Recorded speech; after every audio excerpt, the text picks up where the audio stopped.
কোটা সংস্কার আন্দোলনের প্রতি সংহতি জানায় সংযুক্ত আরব আমিরাতত বিক্ষোভ গণনার অভিযোগে ৫৭ জন বাংলাদেশিকে বিভিন্ন মেয়াদে কারাদণ্ড দিয়ে আরব আমিরাতর একখান আদালত।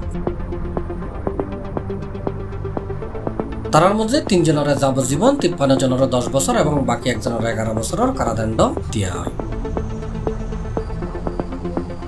আমিরাত রাষ্ট্রায়ত্ত সংবাদ সংস্থা আমিরাতি নিউজ এজেন্সি সোমবার এই তথ্য জানায় হই কারাদণ্ডের মেয়াদ শেষে তারা দেশত ফেরত পাঠানো হইব।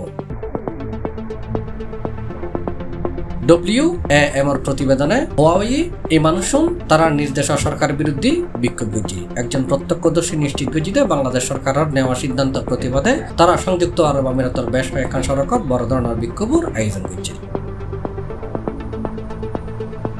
সংযুক্ত আরব আমিরাতত অনুমতি ছাড়া যেকোনো রকমের বিক্ষোভ সমাবেশ নিষিদ্ধ। বাংলাদেশের আন্দোলন প্রতি সংহতি জানায় গত ১৯ জুলাই শুক্রবার সংযুক্ত আরব আমিরাতত প্রবাসী বাংলাদেশী হলে এই বিক্ষোভ গুজিল বলে খালিজ টাইমসের এক প্রতিবেদনত জানানো হয়।